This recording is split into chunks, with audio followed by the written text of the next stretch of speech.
Hey guys, Reception here. This is my Akali combo guide. I want to briefly describe how the hero plays, some of their combos, and why they play the way they do. So Akali has this passive, which creates a ring around champions after you cast a spell on them, hit them with a spell. What it does is it makes you run faster towards the edge of the ring. And once you exit the ring, it makes you run faster towards enemy champions. And it increases your auto attack range once you've procced it. So I have it now. You can see I've procced it, and now I can auto attack with it. And that does a significant amount of damage. You can see with 3 items at level 13, does 314 damage.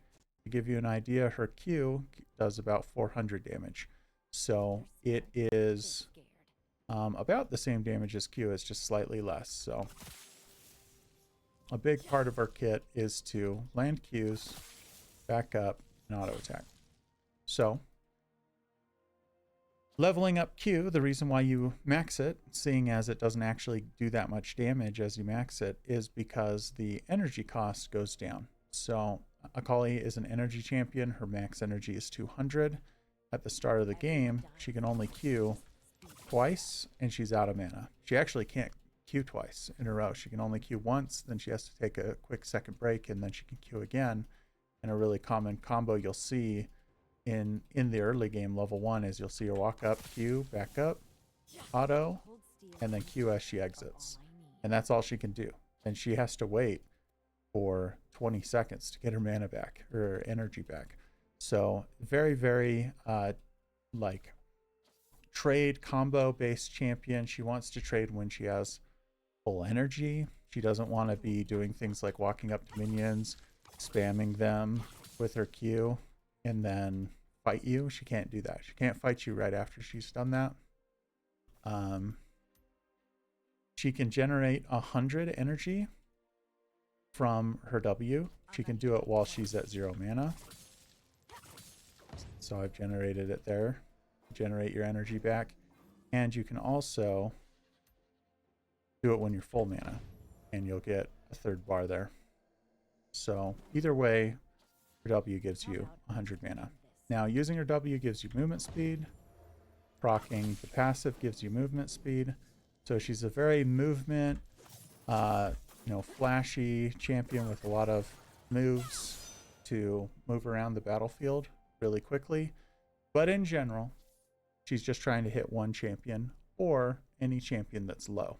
Pretty good at killing champions that are low. She's not very good at switching to a full life champion mid-fight and killing them. So if she's hitting something like Sona, it's very uncommon to see her, land an E,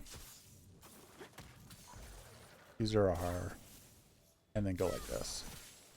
Try to kill somebody, right? Like, it's just, you can't do that much damage to a second target. What you'll typically see is you'll see her finish off one target, then she'll focus on a second target. So a really common combo that you'll see with her is you'll see something like she'll walk up to you, hit you with Q, get out, then she'll jump E. And that does about 3,000 damage. So right there, I only hit the target with 1 auto attack, an E, an R, and a Q. I didn't really hit him with everything I could have. It's just very, very quick. You're just trying to hit him a couple times, and oftentimes that will just kill a support. I did 3,200 damage there. I have 2,100 health. So I would kill somebody about as tanky as me in a lot of cases, and I would especially kill someone that's like, say, level 10, like a support, maybe 80 carry that's hasn't built defensively. So one thing to note about Akali's kit is if you're really close to the enemy and you press your E, you'll do a backflip over them and you'll hit them with your E. So even though I shot it away from them, I actually hit them with it. Now, why is this important? This is important because it combos really well with your R. You can R, and you can flip over them and come back to do the damage, and you can do it in a couple ways. You can do it the way I did it, where you just reverse exactly where you came from, and you can also do it sideways, and you can get a lot of damage that way. So I did about 3,000 there. That's with one auto attack. That's with no Qs. That is without really doing anything fancy.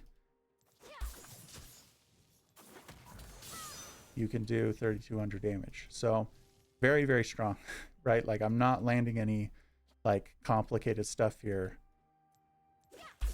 I am literally just hitting RE, E auto, R. Similarly, let's say your ultimate's on cooldown. If you're fighting somebody with low resources, you can walk up to them and do combos like this, where you're staying out of range and just hitting them with Qs, and then you just back off, right? So you don't have to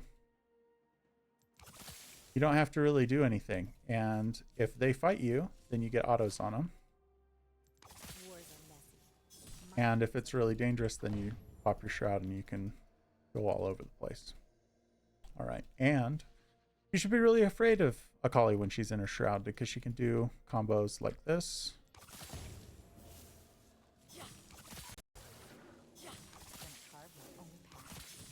You can see that did 4,000 damage. So that can kill 2 full life characters for free, about. I mean, it's a lot of damage. Now, Akali can't necessarily get away with that for free because you're moving around, you're doing stuff. But just in terms of raw damage, Akali is very, very good at killing squishies. So, all right.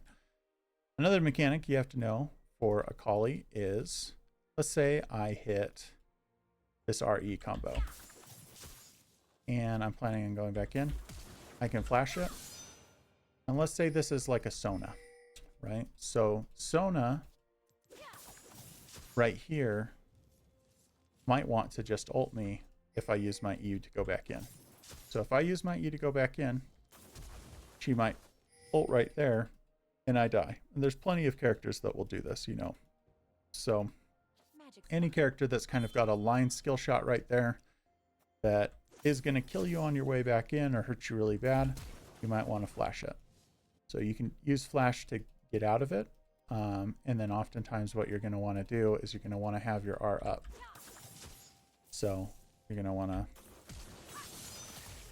do a combo, something like that. And, you know, that did 1,700 damage. So it's not going to kill a full life character, just that combo. But really what that combo is for you to play defensively. And what oftentimes happens is when you've done this, everyone on the team is looking at you to use your E. Every single person is thinking, I'm going to get her. So you can Zhonya's on your way in as well. And that is also a very good plan. So you can do E. E Zhonya's. It will do the damage. Another one you can do is RE. E Zhonya's. Auto attack Q. Or auto attack R rather, to get out. So very, very flashy plays. Lots of these very similar plays. You can very common things to do is you would like hit QW, hit RE. Oh, I missed it there, and then do something like an auto attack to get on a second target. So now you're here fighting this guy, and that guy would be dead in theory. So what you're trying to do is make these plays where you're advantaged, because what's going to actually happen, so we've been going through a lot of combos really, really quickly. What actually happens is you're just sitting here farming for a long time. You're auto attacking minions, you're farming, you're getting pushed. And what you want to do, let's actually turn the minions on. Little minions. Turn all of that on. Let's do Now let's do shift M. Let's do shift. Oh, shift B. Okay. In a lot of cases, you're going to want them to push into you. So they're pushing into you. And you got this wave that's starting to build up or something. And it's gonna rebound. This is where you want to play aggressive. You don't want to play aggressive when they're pushing into you. And you don't want to like be fighting in the minions. You want to wait until you've got a pretty sizable wave like this. And then you want to be fighting them when they're going for CS. Like when they go for that minion right there, that's when you're going for traits, right? You're not doing it while they have a minion advantage. You're not fighting them when they've got you pushed under tower. You're waiting until you can push out, and then at points like this, maybe you roam or you recall. And then when you come back to lane, it will be under your tower again. It'll be under your tower again, and you can set up another fight. And as you can see, I used my ult in that fight, and it's on a 30-second, 40-second cooldown. So I can do this every 2 waves. I can literally do it. I can do it right now. And something key to note is, as Akali, you don't get to just use your Q on every single minion. You might want to do it on cannons, but you're not going to want to do it on every single minion because you're going to be out of energy for the fight. So then you're going to do stuff like roam down here, and oops, if you see an ally in the bush, this is the type of fight that you would want to trade. You want to hit him like that, do 4,000 damage to him and kill him. And now your R is on cooldown for a minute. So you just go back to playing passive. You don't want to go crazy. And what you're oftentimes going to see with Akali players is, let's go ahead and turn minions off. Akali players they're going to start their combos with Q and Shroud. And this is really aggressive. This is a defensive play. Shroud's a defensive move, but it gives you a lot of energy. And so when you see that Shroud, you should be thinking, oh, this Akali is trying to kill me or do a lot of damage to me. And that's how they oftentimes use the Shroud. So another way they can use the Shroud is, let's say it's like you're like level 7. So it's pretty early in the game. She's not going to use her ult every wave on you. At that point, her ult has a 90-second cooldown. One thing you might see Akali do is you might see her, maybe you're a pretty good trader. So she's going to Shroud, EQ, and then jump back to her Shroud. Now she'd want to hit you with the Q. Let's try that one more time. Cooldowns. So you can actually jump to your Shroud, and then you also have your passive up, so you could take a second trade if you want from the Shroud, or you could even just leave. So using that Shroud can be used very aggressively, as you see there, to just get some poke damage. Now, as soon as she's done that, it's on cooldown for 20 seconds. So she might do that once every other wave, or maybe every wave. She could do that every wave one time, but that's going to really be a sign this guy might be really good, right? Because good players make plays like this to get 500 damage on you and back up, and then they play really safe, and they do that wave after wave after wave until you're at half life, and then they dive you under the tower and they hit you for 4,000 damage, right? So she's just strong. She's just strong in terms of damage. So how do you deal with Akali? So if you're fighting Akali, well, you want to be playing aggressive level 1, level 2, possibly into level 3 if she's like half HP already. Because Akali doesn't really have much of a tool set until she's level 3. Once she's level 3, she can do all kinds of annoying crap, and then she's stealthed again. Right? Like, it is really bad when she's level 3. When she's level 1, this is all she has. That's it. That's literally what I just showed you is all she has. And how she's going to use it, she's going to try to proc her passive, auto, and then as she's walking away, maybe proc her passive again. Not really much she can do in the early game. Now this shows that it did a million bazillion damage, but the reality is when she does this right here, if you're walking towards her, she's going to struggle to get that passive, and if you're walking away from her, she's going to struggle to get the auto attack on you. So both is going to be hard, and what you're trying to do is you're trying to play footsie around. Footsie meaning you're trying to distance yourself from her skill shot here. So this is not a long skill shot, right? This is actually less than flash auto distance. So I'm missing here, and I can actually flash auto. So at the distance she can flash auto you, she can't actually hit you with Q. So she has to be really close. But when she's close, she's hitting you hard.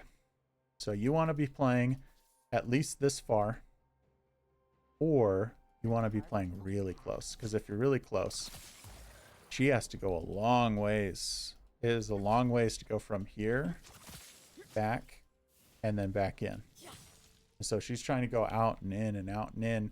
And if you're right on top of her, let's say you're playing something like Irelia, if you can maintain a very, very short distance, Akali is going to really struggle to make plays on you, because Akali really only has one tool to get away. And if you stay right on top of her, then maybe she's not going to be able to get her passive proc. She can't do a lot of damage, etc. So oftentimes when you're fighting Akali, she's going to be using all of these tools all together in order to kill you. She does all magic damage, magic damage, magic damage, magic damage. It's possible to build her AD, but in 95% of your game, she's going to be all magic. And even when she builds AD, you're probably still going to want to build mostly magic resist. Because of the way Sword Shoes and Shadow Flame work with flat magic pen, if you have base magic resist, so if you look at this Akali has 62 magic resist, half of her magic resistance would get removed just from having an enemy with these two items. So very, very important to build some magic resist against Akali. And in general, when fighting ninjas, you want to be aware of their energy, and if they're half energy or lower, they're probably a lot easier to kill. If they're full energy, they're ready to fight you, you need to be a lot more passive. So try to get Akali to miss something like her E. Once she misses her E, it's on cooldown for 10 seconds. In this case, because I have it maxed out, but in the early game it's about 15 seconds. She can't really do anything for the rest of the minion wave. She doesn't want to fight you. And this is a huge amount of her damage. It does 600 damage here. That's more than her Q. Well, it actually does more than 600 because it's 300 initial damage, then 600 on the way back in. And then if you auto, it procs your electrocute, your passive, and Lich Bane. So literally just landing E does 1900 damage with electrocute. So let's try that one more time.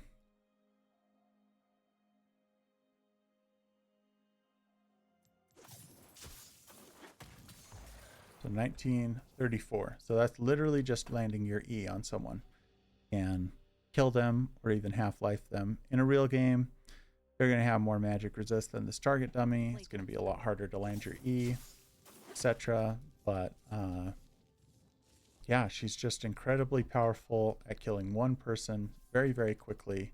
And then you can convert that into more kills when they're down a player. So combos like that can win you games, and it's really not that hard. After doing it, I did it for about a day, practiced here and there. Landing a combo that looks convincing. Oh, well, landing a combo that looks convincing is pretty easy. Probably get it. I get it more than half the time here. Try that one more time.